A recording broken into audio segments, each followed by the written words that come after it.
నమస్తే రమగారు. నమస్తే జయ. రమగారు, అక్షయ తృతీయ ప్రతి సంవత్సరం వస్తుంది, ప్రతి సంవత్సరం మాట్లాడుకుంటూనే ఉంటాం మనం. అక్షయ తృతీయ అనగానే ఒక హడావడి టీవీలోనే ఎక్కువ చూస్తున్నామండి. బజ్ బాగా క్రియేట్ అయిపోతుంది. అన్ని మీడియాస్లోనూ చూస్తున్నాం. ఇది అది అని లేదు, మనకి కూడా ఆటోమేటిక్గా వచ్చేసిందండి. అవును, ఇంట్లో కూడా అక్షయ తృతీయ వస్తుంది, అక్షయ తృతీయ అట్లా అంటే అదొక మామూలుగా ఫెస్టివల్స్ ఫెస్టివల్ కాదని కాదు, కానీ జనరల్ ఫెస్టివల్ లిస్ట్లో ఇది కూడా వచ్చేసింది. అదే కదా, అంటే మనం ఆ విధంగా తీసుకుందామంటారా? తీసుకోవాల్సిందే జయ, ఏదో ఒకటి. ఇంకా మనకు అసలు మామూలుగానే 365 రోజుల్లో బోలెడు పండగలు, బోలెడు పర్వదినాలు. ఇవి కాకుండా మన పుట్టినరోజు, భర్తల పుట్టినరోజులు, పిల్లల పుట్టినరోజులు, అమ్మది, నాన్నది, అత్తగారిది, మామగారిది, మరిది, తోడుకోడలు, బావమరిది వ్యవహారాలు వీళ్ళంతా. మనకు పిల్లలు ఉంటే వాళ్ళ పుట్టినరోజులు, సిబ్లింగ్స్ తాలూకు పెళ్లి రోజులు, ఇవన్నీ కూడా మనం సెలబ్రేట్ చేసుకోవటానికి అన్నీను. ఈ సెలబ్రేషన్స్లో మనం ఖర్చు పెట్టుకునేది ఎలాగూ ఏదో ఎంతో పెట్టుకుంటాం ఓపిక ఉన్న దాన్ని బట్టి. ఊరికే ఇంట్లో పాయసం చేసుకున్న సెలబ్రేషనే. ఇది బిజినెస్ కోణంలో సెలబ్రేషన్గా అయిపోయింది. మనకు ధనత్రయోదశి లాగానే అక్షయ తృతీయ కూడా ఇదే కాదు, గురు పుష్య యోగం అంటారు. ఎప్పుడైనా విన్నావో లేదు?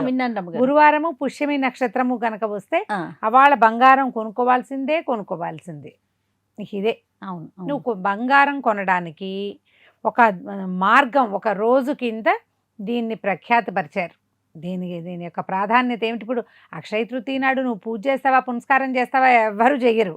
పూజలు లేవు, ఏం లేవు, మామూలు రోజువారీ వ్యవహారమే నడిచిపోతుంది. బంగారం కొనుక్కోవటానికి మంచిది. వైశాఖ శుద్ధ తదియ అంటే తృతీయ, 3వ రోజు. వైశాఖ మాసమే విశేషమైన మాసం. మనకి విశేష మాసాల్లో కార్తీకము, మాఘము లాగానే వైశాఖం కూడా స్నానాలు అవి చేయవలసిన మాసం. మనం చెప్పుకున్నాం మనం ఆల్రెడీ.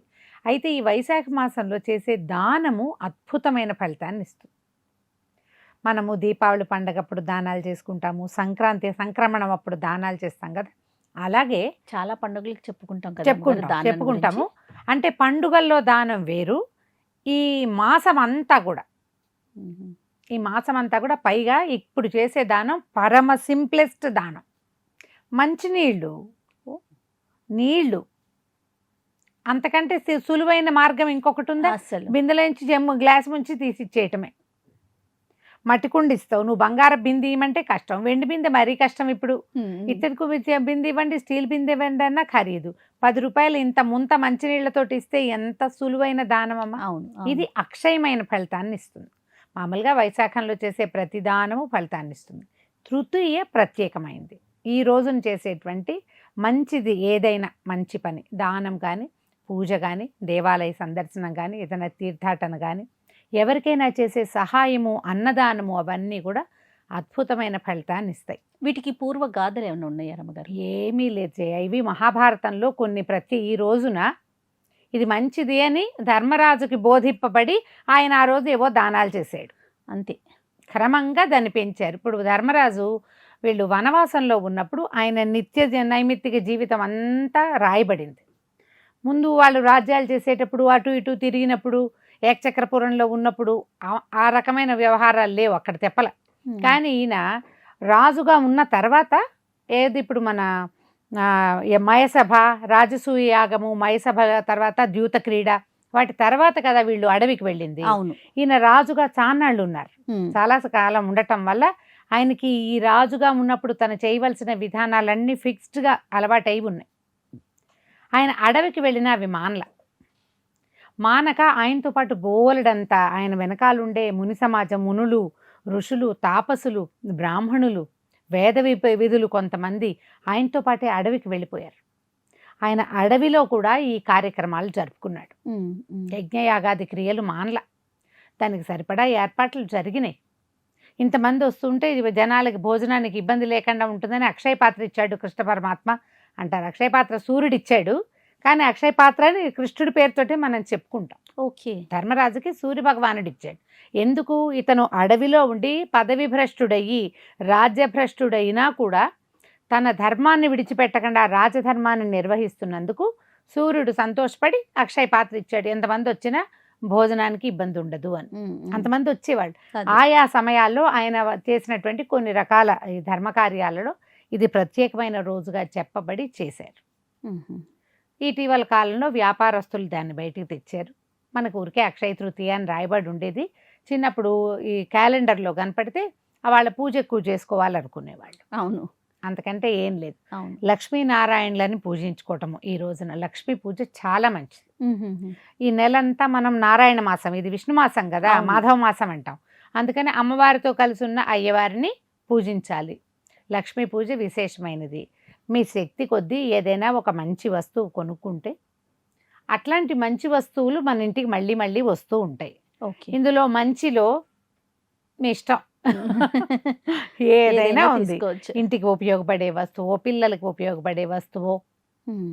కొనుక్కోవచ్చు, మంచిది. మ్మ్. ఇప్పుడు బంగారము, వెండి, ఇంకేదైనా ఇంట్లో సామాన్లు ఇవి ఏమైనా కొనుక్కుంటే ఇప్పుడు బంగారం మళ్ళీ మళ్ళీ కొనుక్కునే అవకాశం వస్తే బంగారం వచ్చి పడిపోదు కదమ్మా, ఎక్కడి నుంచిను అదే కదా. వచ్చి పడదు, కొనుక్కుంటాం. అంటే ఇప్పుడు కొనుబడి పెరిగింది అంటే రాబడి పెరుగుతుంది అని అర్థం కదా. అవును. ఇట్లా ఒకదానికొకటి ప్లస్ చేసుకుని జనం ఈ కొనుక్కునే వ్యవహారంలోకి జోరుగా వెళ్ళారు. వ్యాపారస్తులు తెలివిగా దాన్ని ముందుకు తీసుకెళ్లారు. మ్మ్. ఈరోజు మంచిది, ఇవాళ కొనుక్కుంటే మనకు లక్ష్మీదేవి మన ఇంటికి వస్తుంది, మనకేదో శుభం జరుగుతుంది. శుభం కాదు, మనకు ఖర్చు పెరుగుతుంది, మ్మ్. కానీ రాబడి పెరిగే అవకాశం ఉన్నదన్నమాట. మనం మళ్ళీ మళ్ళీ కొనుక్కోగలుగుతున్నామంటే ఏమిటి అర్థం, మన దగ్గర డబ్బులు చేరుతున్నాయి అని. అంతేగా. సో ధనాదాయ మార్గాలు ఏవో పెరుగుతాయి కాబట్టి మంచిదే, ఓపికండి కొనుక్కోగలిగితే. కాకపోతే ఈ రోజున కొనుక్కోకపోతే కొంప మునిగిపోతుందని పొరపాటును కూడా అనుకోవద్దు. ఇప్పుడు అది ఎట్లా పాజిటివిటీయో ఇంకో పాజిటివిటీ ఏంటి, ఈ రోజున ప్రత్యేకంగా మీరు గొడుగు కానీ, చెప్పులు కానీ, మంచినీళ్ళు కానీ, నీళ్లు నిల్వ చేసుకునే పాత్రలు కానీ, తెల్లటి వస్త్రాలు కానీ, ముత్యాలు లాంటివి కానీ ఎవరికైనా ఇస్తే అది అక్షయమైన ఫలితాన్ని ఇస్తుంది. ఓకే. మనకు అక్షయ తృతీయ అదే కదా, ఇవాళ మనం చక్కగా పూజ చేసుకున్నాం, పూజ అద్భుతమైన ఫలితాన్ని ఇస్తుంది. మళ్ళీ మళ్ళీ మన ఇంట్లో పూజలు జరుగుతాయి, మళ్ళీ మళ్ళీ పాజిటివిటీ వస్తుంది. ఇలా ఆలోచించండి. వస్తువులు కొనుక్కోలేకపోతే కొంప మునిగిపోయిందని మాత్రం అనుకోవద్దు. మ్మ్. తృతీయ నాడు కొనుక్కోకపోతే అదే కదా అక్షయ అవును. తృతీయ కొనాల్సిందేనన్న పిచ్చి వచ్చింది. కొనుక్కుంటే మంచిది, కొనుక్కోగలిగితే మంచిది, కొనుక్కోలేకపోయినా వచ్చిన నష్టమేం లేదు. మంచి పనులు ఇంకా చాలా ఉన్నాయి. మీరు దేవాలయాలకు వెళ్ళొచ్చు, ఎవరికైనా సహాయం చేయొచ్చు, ఎవరికైనా అవసరంలో ఉన్న వాళ్ళకి దానం చేయొచ్చు, పూజ చేసుకోవచ్చు, ఇల్లు శుభ్రం చేసుకోవచ్చు చక్కగా. మ్మ్. మళ్ళీ మళ్ళీ ఇల్లు శుభ్రం అవుతూ ఉంటుంది. ఇలా ప్లాన్ చేసుకోండి. తప్పకుండా. అక్షయ తృతీయని సుసంపన్నం చేసుకోండి.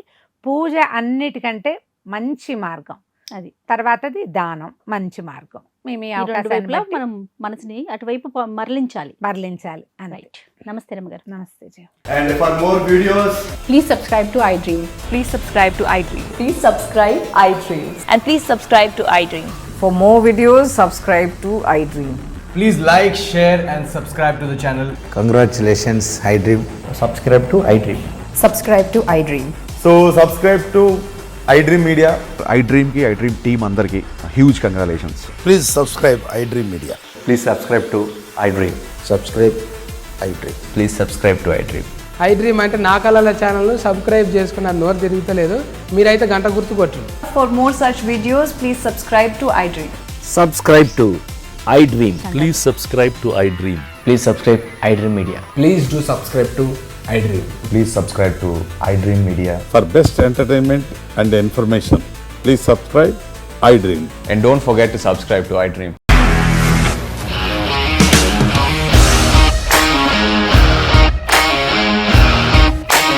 ఇండస్ట్రీలో కమిట్మెంట్ ఇష్యూస్ వస్తే నీకు కూడా వచ్చినట్టు మార్నింగ్ తీసుకెళ్ళాలంటే కొట్టి పడేస్తారు.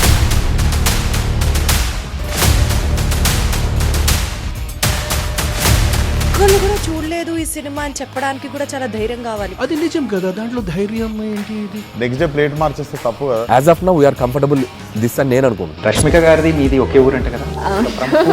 నీకు కోపం వచ్చిందంటే బాగా తిట్టేత్తరా? తిట్టేద్దామండి.